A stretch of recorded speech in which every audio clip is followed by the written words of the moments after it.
Muy buenos días, amables televidentes. Gracias por preferirnos todos los sábados en este su programa Ventana de Noticias. Hoy es 2 de septiembre, comienza ya el último trimestre del año 2017.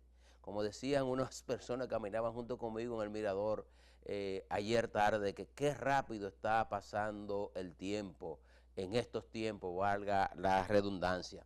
En el día de hoy, nuestro hermano Darío Caminero no podrá estar con nosotros, está aquejado de salud y nos corresponde a nosotros desarrollar toda la jornada de este sábado, como siempre, en el caso nuestro, dividida en dos secciones. Una primera sección en la que vamos a comentar los principales temas de interés nacional, y la segunda sección que siempre nosotros hablamos de los temas económicos. Como siempre, comenzamos el sábado dándole la noticia de cómo van a ser los precios del petróleo para la semana que transcurre, desde hoy sábado hasta el próximo sábado. El precio de los combustibles sufrió una alza significativa y esto se debió a que el precio del West Texas, es decir, del barril de petróleo de Texas de los Estados Unidos, tuvo un incremento importante en esta semana con relación a la semana pasada, y se dice que es debido a que, como consecuencia del ciclón, del huracán Harvey,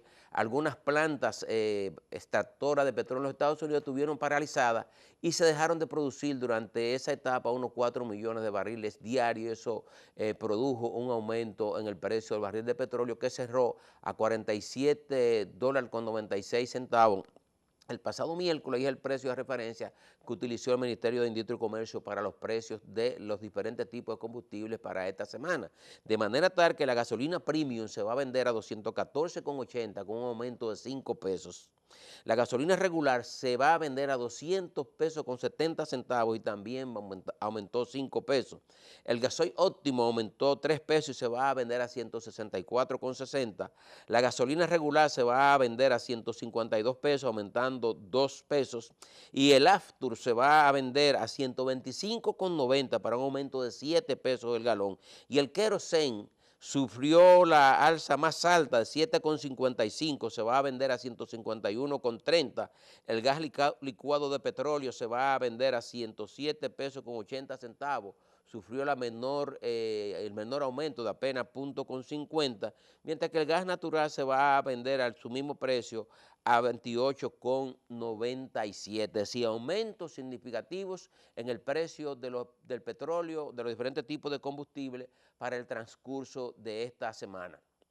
Pero la noticia que ha consternado a toda la nación, no solamente a la comunidad de Cenoví y San Francisco de Macorís y esa parte del Nordeste, sino que ha consternado a toda la nación, es la aparición ya asesinada del cadáver de la adolescente Emily Peguero, quien tenía más de una semana desaparecida. Apareció su cadáver en estado de descomposición en Cayetano Hermosén, en la provincia Espaillat, después de un trabajo muy bien realizado por las autoridades policiales y la Procuraduría General de la República, que designó una comisión especial para que vaya a investigar este caso, porque este caso se había traducido también en protestas sociales, tanto en San Francisco de Macorís como en Cenoví, pero a la vez, este tema ha enlutado a dos familias.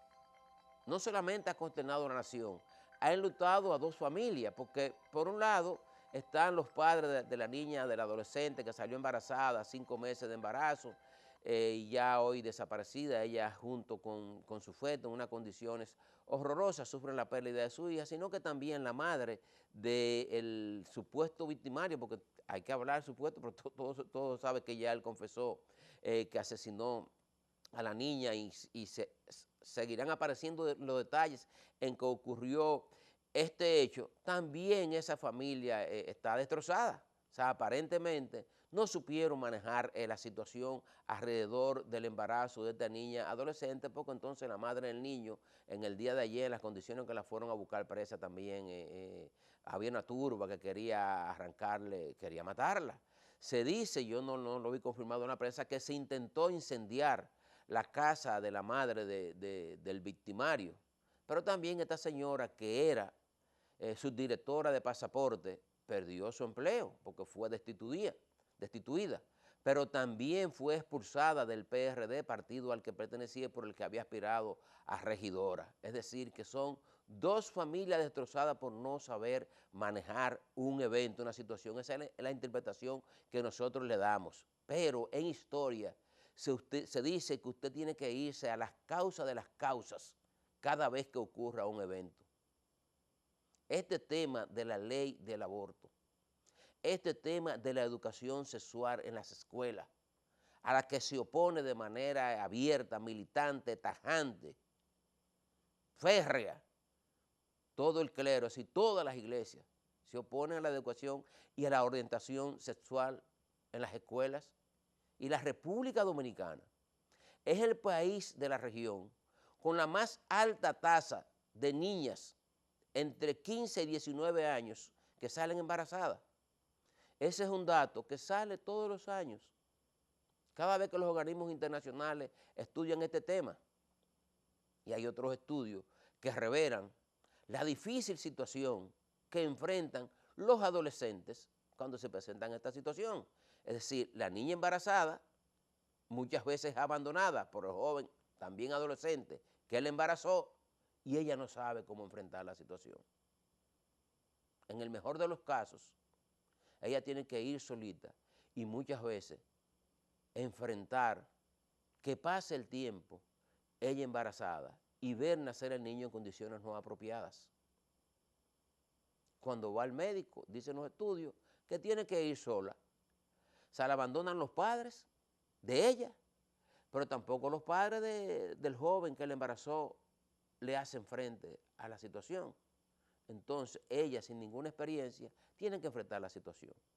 Entonces, en esas circunstancias, usted tiene que propugnar, porque si en el hogar no le dan educación y orientación sexual a la niña, entonces que se la den en las escuelas y que se la den por personas apropiadas, por profesionales y orientaciones y orientadores que van a manejar el tema con la debida inteligencia que se debe manejar y con la debida prudencia, porque lo que yo he leído que plantea la iglesia es que si se le dice a la niña que pueden tener relaciones, entonces eso se va a multiplicar, cuando debiera ser todo lo contrario.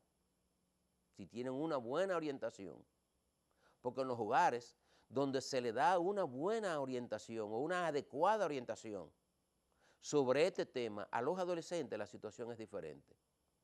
Porque este problema de las niñas embarazadas es mayor en los hogares pobres que en los hogares de clase media y clase alta, donde hay, evidentemente, una mayor formación. Y como hay mayor formación en las clases medias y en las clases altas, entonces orientan y enfrentan el problema de una manera diferente,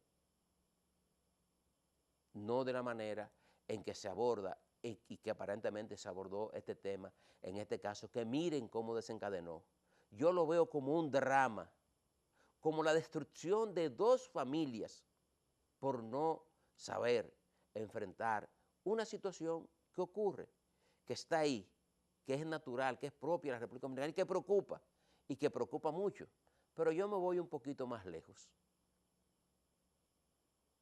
Si en este caso, si en este país estuviera permitido el aborto bajo determinadas circunstancias, mire, probablemente ese hecho no hubiera ocurrido, porque aparentemente la madre del victimario y el padre estaban y están en condiciones económicas de haber pagado un buen centro clínico para haber practicado un aborto que no hubiera desencadenado esta situación, en el caso de que la niña hubiera estado de acuerdo. Por aquí eso no está permitido, bajo ninguna circunstancia. Porque fíjese, no solamente ocurrió este evento, también aparecieron dos niñas, los cadáveres de dos niñas entre 16 y 18 años. No se ha aclarado en qué circunstancias ocurrió este evento. Pero ojalá que este drama, esta situación que ha vivido el país en esta semana en torno a esta niña, a esta adolescente y a esta familia, a sus padres, sirva como de ente catalizador para entender que debemos enfrentar y abordar este problema con la suficiente responsabilidad y con la menor emocionalidad posible y con el menor fanatismo, porque si no, vamos a estar enfrentados o expuestos a seguir viendo situaciones que no tienen un buen fin alrededor del embarazo en las niñas de nuestro país, especialmente en las niñas de los barrios pobres, de los barrios como dicen, carenciados. Esta semana, por otro lado, se produjo la destitución del jefe de la policía y fue nombrado un nuevo jefe policial. Esta destitución cae dentro del marco de lo que plantea la ley policial, de que cada 2 años debe sustituirse al director general de la Policía Nacional y ese destituido pasa a condición de retiro. Bueno, pues eso acaba de ocurrir, se nombra a Ney Aldrin, no recuerdo el apellido, ahora mismo, un nuevo jefe policial, que era director del DICRIN, con lo que la gente siempre espera, de que como la delincuencia tiene al país al garete, que el cambio de un jefe policial se traduzca en una mejor estrategia para combatir la delincuencia y erradicar la delincuencia, y que uno pueda andar tranquilo en la calle, porque la delincuencia en la República Dominicana sigue creciendo. A medida que pasan los días, se sigue incrementando la delincuencia, a veces lo que cambia de lugar, cambia de un sector al otro, de la zona oriental hacia la zona oeste, del polígono central del Distrito Nacional hacia los demás barrios, de Santo Domingo Este a Santo Domingo Norte, de la parte sur a la parte norte, de la este a la oeste, pero la delincuencia sigue azotando el país, cuando no, como ocurrió en estos días, que la policía publicó que había una banda denominada los matapolicías, que ya en los últimos 2 meses habían matado 11 policías. Una parte de esa banda fueron abatidos en intercambio de disparos, dice la Policía Nacional, y otra parte está apresada y otros los andan buscando. Pero la delincuencia no solamente se limita a los matapolicías, la delincuencia también se limita a aquellos jóvenes que andan en motores y acaban con todas las mujeres que le pasan por el lado quitándole sus pertenencias, su cartera. O aquellas personas, aquellos parroquianos que van a un restaurante y a la salida los está esperando a alguien para atracarle, o algunas bandas que atracan introduciéndose en las líneas de carro, porque las líneas de carro todas, por lo menos del Distrito Nacional, están controladas por sus sindicatos y ellos están debidamente identificados, se conocen todos unos a otros y casi nunca, o pocas veces, yo casi nunca he leído que cuando se produce este tipo de atraco, de que usted se monta en un carro público y pide ir de toda la Independencia hacia el 12 que lo atracó, casi nunca es la ruta que cubre eso, o la ruta que cubre, por ejemplo, las Núñez de Casa, le digo porque son las que nos quedan más próximos al canal, sino que son piratas que se introducen, tacitas que se camuflajan y entonces producen atracos. Por decir alguna de las modalidades, y que no se limita solamente a los matapolicías, o el caso de barrios que son impenetrables, que usted no puede estar, o en algunos casos que usted no puede estar a determinada hora ya 6 o 7 de la noche en el sector por donde yo vivo, alrededor del Sánchez Quisqueya y de Alvarito Morales. Usted no puede estar en cualquier esquina ahí, solo ahí, quitado de bulla, de que déjeme coger un airecito. No, usted puede tener problemas, y si está en un colmado de eso, por decirlo así, ese colmado tiene poca gente en esa hora, usted está muy expuesto. O sea, usted no puede tomarse un refresco, un jugo o una cervecita tranquila. Entonces uno espera que un cambio de la policía se traduzca en una estrategia de combate más efectiva a la delincuencia y de protección a la ciudadanía. Nosotros hemos visto con buenos ojos este asunto de los retenes. Yo puedo decir, porque vivo en el sector, que esos retén que está haciendo la policía, de revisar a todos los motoristas, todo su papel y llevarse todo aquello que no están al día, puede haber contribuido a que haya amainado un poco el asunto de los atracos así por motorizado, alrededor de lo que es el Sánchez Quisqueya y de lo que es el Evaristo Morales y ese entorno ahí que uno camina y conoce a mucha gente, entonces uno está oyendo menos casos de atracos en estos días probablemente como consecuencia de esa situación. Por otro lado, nosotros queremos incursionar en el tema de la ley de los partidos políticos. Durante 15 años o más, casi 20, se ha estado hablando de aprobar una ley de partidos políticos que regule la actividad de los partidos políticos, que la regule hacia lo interno y que regule la actividad de los partidos políticos en su relación con la sociedad. Y eso no ha sido posible. Y no ha sido posible porque cada vez que un partido tiene el control del Congreso, entonces piensan, no voy a obrar en mi contra. Entonces aplazo la ley que siga su curso. Después cuando viene el otro, y nos hemos tenido en los últimos 20 años, 2 partidos en el poder. El PLD, que ha tenido los 12 años con Leonel Fernández, estos 8 con Danilo Medina, 24 años los 4 Hipólito. No ha habido otro partido en el poder. Durante todo ese trayecto se han turnado, a pesar de que solamente en el 2002 el PRD tuvo el control del Ejecutivo y el control del Congreso, pero en ese periodo no se aprobó la ley. Después el control del Congreso y el Ejecutivo lo ha tenido el PLD y tampoco no ha habido forma de aprobar la ley. Se avanza en todas aquellas cosas que son de menor importancia, pero en aquellas cosas verdaderamente relevantes, entonces no hay forma de ponerse de acuerdo, como es el financiamiento de los partidos políticos. En todas las sociedades organizadas, los partidos políticos tienen que transparentar el financiamiento de sus actividades. ¿Quién es que le da recursos? Eso tiene que transparentarlo para evitar que a través del financiamiento a los partidos de un candidato, los sectores económicos o sectores que se dedican a actividades ilícitas, como el narcotráfico, obtengan ganancias de causa apoyando a un candidato. En los Estados Unidos usted tiene que demostrar fehacientemente de dónde vienen los recursos. Pero usted tiene que hacerlo casi en todos los países de la región, menos en República Dominicana. Aquí pareciera primar el criterio de que todo se vale para ganar. Y como todo se vale para ganar, venga dinero donde tenga que venir, pero hay que ganar las elecciones. Entonces es un tema que no se ha podido consensuar.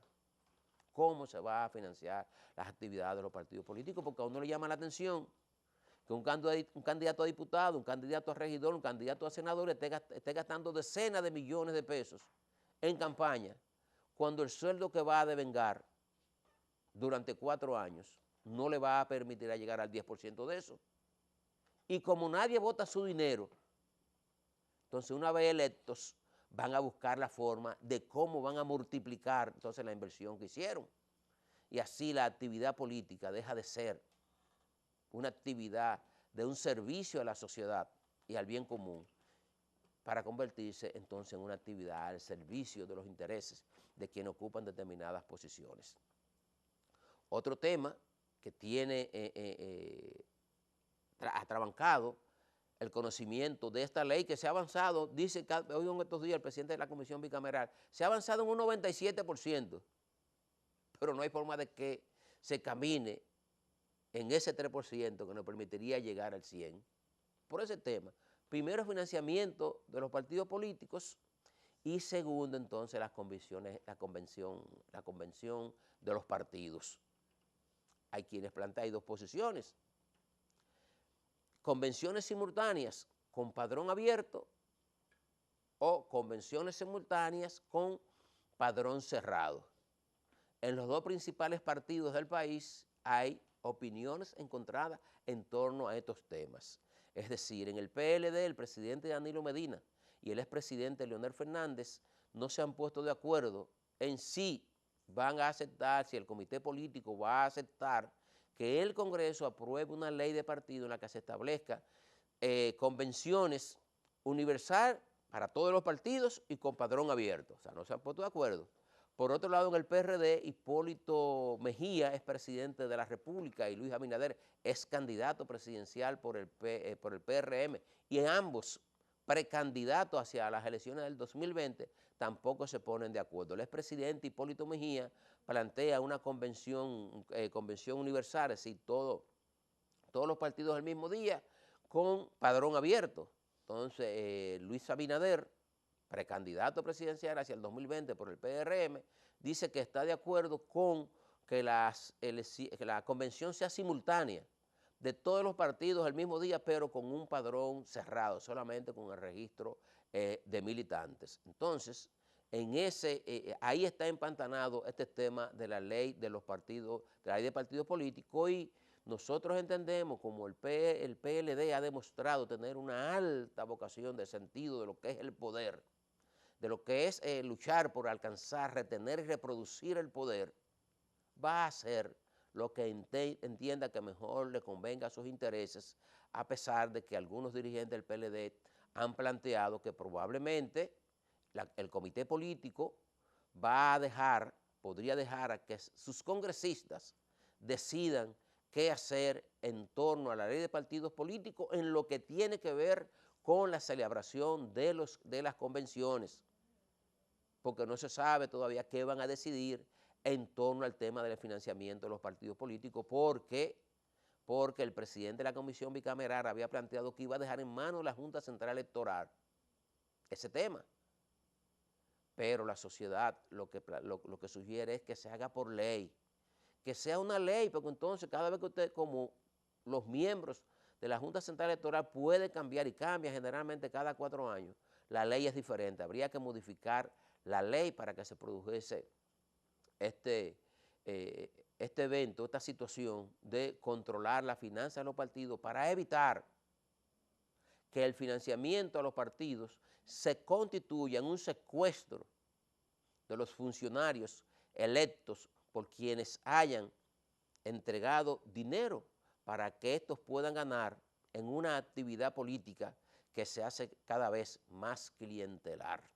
Si usted no tiene dinero, usted no puede aspirar absolutamente a nada.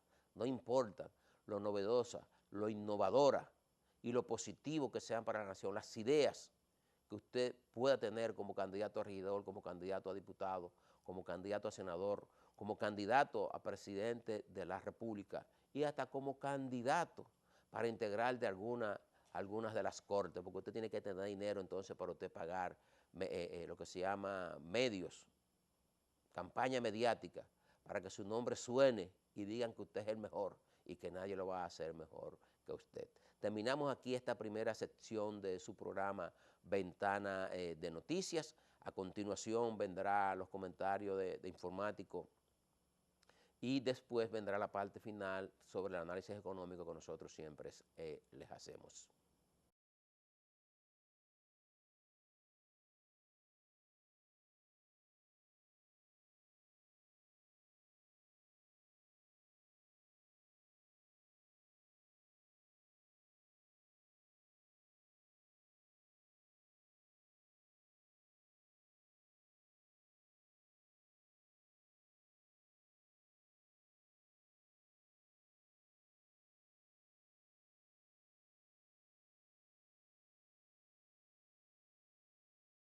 Buenas tardes, bienvenidos a la sección de tecnología e informática de Ventana de Noticias.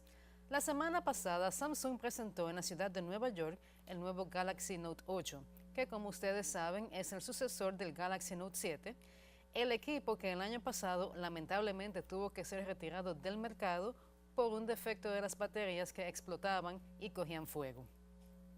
En esta ocasión, Samsung no solamente se ha asegurado de seguir los lineamientos para baterías más seguras que ya implementó en el Galaxy S8, sino que introduce una serie de mejoras y novedades en esta phablet que la hacen ideal para aquellas personas que hacen del multitasking su día a día. Vamos a empezar por el hecho de que la pantalla en este equipo es ahora mucho más grande. Este es 6.3 pulgadas y cuando ustedes lo comparan con el anterior modelo que era de 5.7 pulgadas, se darán cuenta de que realmente hay un cambio aquí. es una pantalla Infinity, tal como la tiene el Galaxy S8, y esto lo que significa es que virtualmente hablando la pantalla abarca casi todo el frente del equipo. Lo que viene siendo el marco es una cosa muy mínima. Los bordes son ligeramente curvados y algo interesante es que tiene una resolución Quad HD+, que esto ofrece una experiencia inmersiva y cinematográfica que se complementa perfectamente con el aspecto de 18.5:9. Esta es su relación de aspecto. Vamos a continuar entonces con el hecho de que ahora el S Pen, que es como se llama el lapicero, ha sido reformulado de manera tal que la punta en esta ocasión es más fina y tiene un mayor nivel de sensibilidad. Algunas de las novedades que se pueden hacer con este lapicero es que se pueden hacer dibujos dinámicos que se guardan en formato GIF y estos se pueden utilizar conjuntamente en mensajes en algo que la compañía llama Live Messages. Pero quizás lo más funcional de todo esto es que el lapicero puede usarse para anotar cualquier cosa en lo que es la pantalla de bloqueo del teléfono, como si se tratara de un pedazo de papel y lapicero. Esto es útil para aquellos momentos en que tenemos que anotar cualquier cosa y no necesariamente tenemos una libreta a la mano y tampoco queremos abrir el teléfono y buscar extensivamente cualquier aplicación para los fines. También este lapicero en esta nueva versión puede ser colocado encima de cualquier palabra o frase para hacer una traducción inmediata y en el caso de direcciones tiene una función intuitiva que le permite sombrear todo de manera automática e incluso presentar un mapa en el caso de que se trate de una dirección física de calles o avenidas. También en esta ocasión, la Phablet tiene la particularidad de que es el primer equipo Samsung que tiene un sistema de cámara dual. La parte trasera del equipo cuenta con dos cámaras, una de ellas es telefoto y la otra es de ángulo amplio. Con estas dos cámaras que trabajan de manera conjunta, se logran efectos más creativos y llamativos como el efecto bokeh, que es donde el sujeto de una foto está enfocado, pero el fondo está a su vez desenfocado.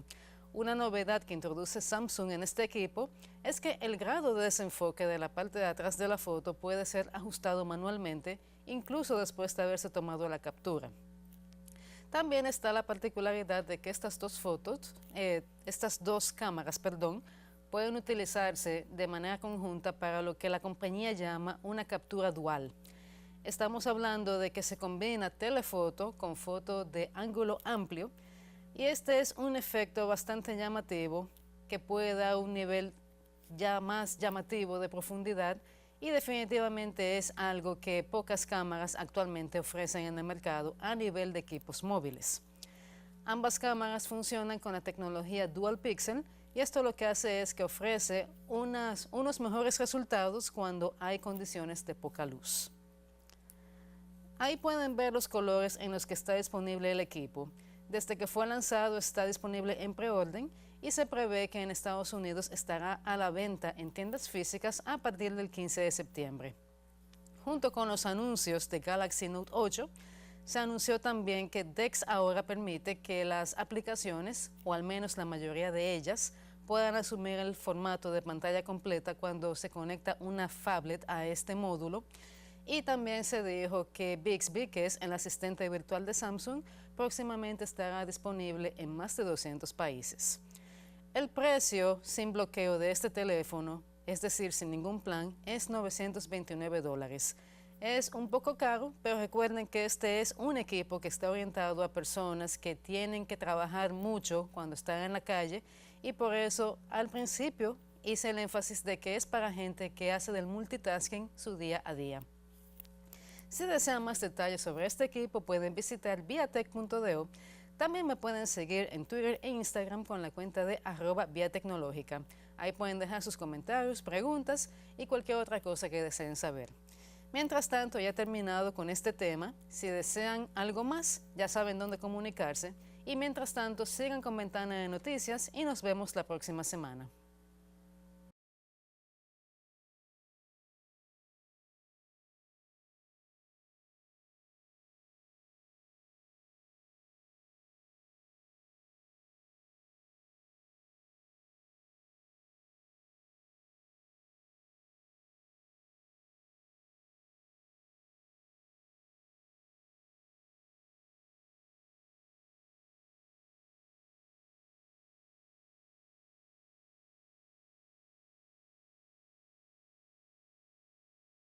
El pasado jueves, en un evento celebrado en el Palacio de los Deportes, el presidente de la República, Danilo Medina, juramentó a aproximadamente 2.000 miembros de los comités de ética de todas las instituciones públicas.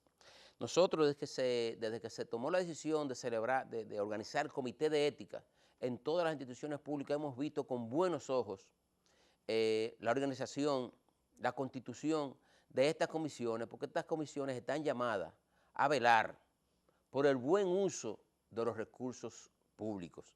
Creo que han venido desempeñando su papel en algunas instituciones más que en otras, porque el tamaño de los presupuestos de cada una de las instituciones le va a decir la ponderación que tienen estos comités dentro de las instituciones públicas. Un evento celebrado por todo lo alto, hubo muchos funcionarios públicos, quizás entiendo yo que Lidio Cadet se pasó de contento al plantear en ese evento de que mientras Danilo respire, que nadie aspire, porque es lo que se desprende de esa expresión de que hay que aprovechar al presidente Danilo hasta el último aliento, porque algunos sectores han estado planteando de que es muy temprano para estar hablando de reelección, que es lo que sugiere esa expresión de Lidio Cadet, que fíjese, contradice o entra en contradicción con lo que planteó hace 3 semanas el ministro de la Presidencia, Gustavo Montalvo, de que no era el momento de hablar de reelección y que la reelección estaba en la cabeza del presidente de la República, pero después de eso es que ha habido dirigentes del PLD planteando que no hay de otra que no sea postular al presidente Danilo Medina hacia el año 2020. De todas maneras, nosotros reiteramos que vemos con buenos ojos la integración y la constitución de los comités de ética en todas las instituciones públicas y ojalá que el papel que vienen desempeñando estos comités sea cada vez más relevante en pos de un uso apropiado, adecuado y eficiente de los fondos públicos, que son los fondos que nosotros pagamos a través de los impuestos. La otra actividad, o sea, el comentario económico obligado de la semana son las tres publicaciones del Banco Central. El miércoles, el gobernador del Banco Central hizo una rueda de prensa allá en la sede de esa institución con los directores, no con los directores de periódicos, sino con los encargados de las áreas económicas y algunos directores de los principales diarios digitales e impresos del país. Después, el Banco Central publicó cómo ha evolucionado la cartera de crédito al sector privado en el mes de agosto y también la explicación que da sobre la recompra de los fondos, de los bonos Brady.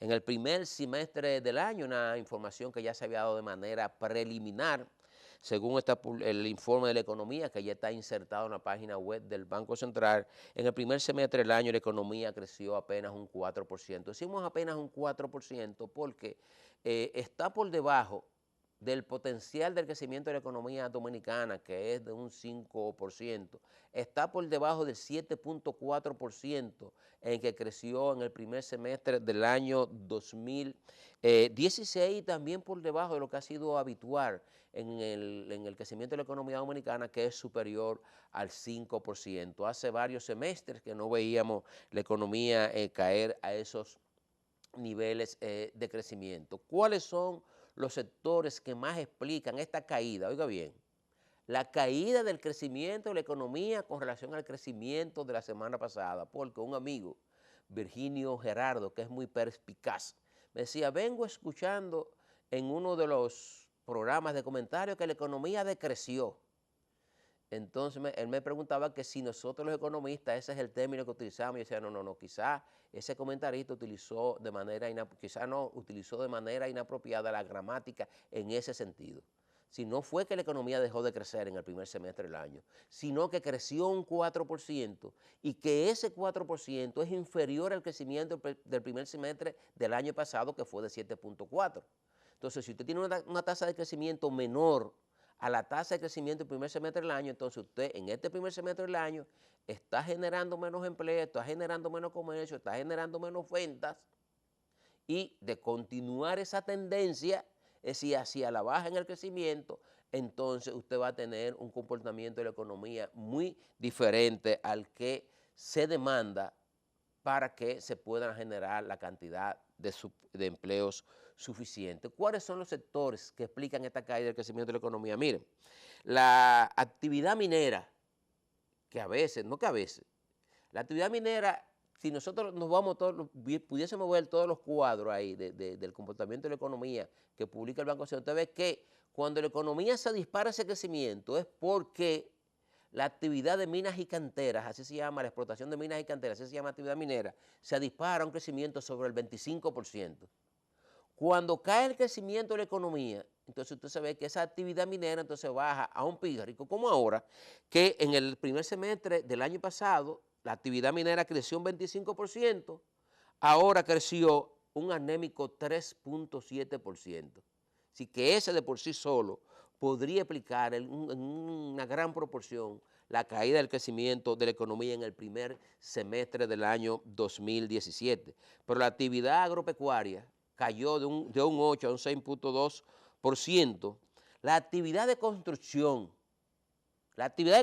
creció en el primer semestre del 2016 en 16.8%.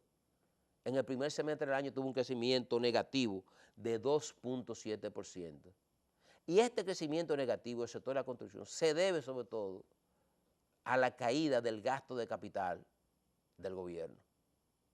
Es decir, a la desaceleración del ritmo de construcción, de las construcciones por parte del gobierno. Pero la actividad de energía y agua cayó de 5.5% a 0.4%.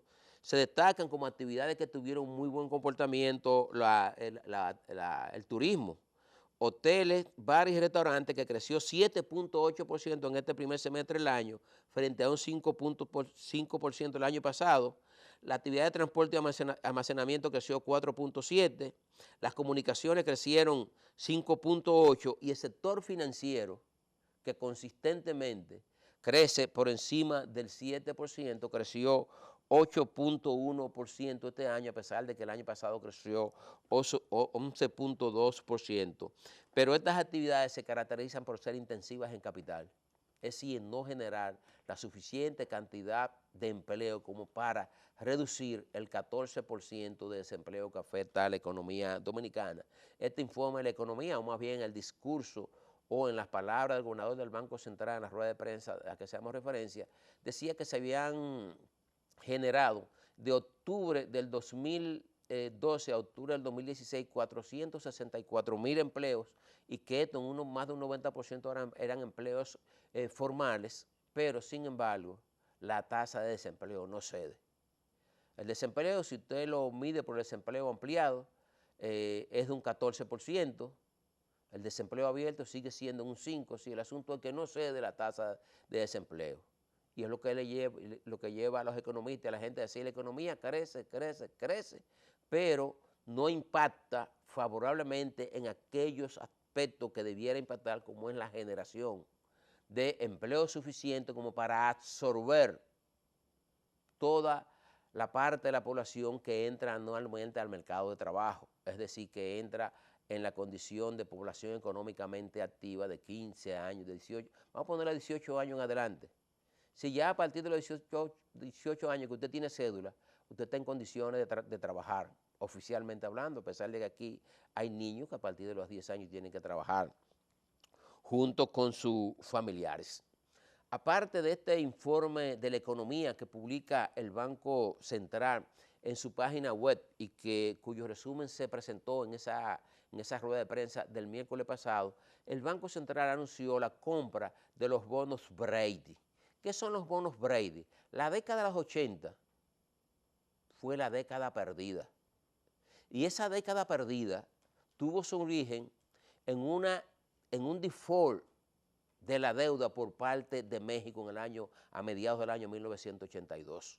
Cuando México dijo, no puedo pagar, y se declaró en moratoria de pago. Entonces todos los países fueron cayendo, porque todos los países de la región estaban altamente endeudados como consecuencia de la abundancia de los llamados petrodólares. Le digo como consecuencia de la abundancia de los llamados petrodólares, no vaya a ser que los países de la región también caigan en altos niveles de endeudamiento, en este caso, por la abundancia de dinero en los mercados internacionales como consecuencia de la flexibilización de las políticas monetarias de las principales economías del mundo, entiéndase Europa, entiéndase Estados Unidos, entiéndase Japón, entiéndase China. Entonces, ¿qué ocurrió? Que en el año 1993 el Tesoro de los Estados Unidos y la Reserva Federal de los Estados Unidos a algunos países de la región le dijeron: te voy a permitir reducir sustancialmente tu deuda, pero para ello tú tienes que emitir unos bonos y comprar lo que se llaman unos colaterales para garantizar el cobro de la parte de la deuda que queda. Aquella vez, esos programas de reducción de deuda estaban amarrados a políticas de protección del medio ambiente o a inversiones en sectores estratégicos. Por lo que explica aquí el Banco Central es que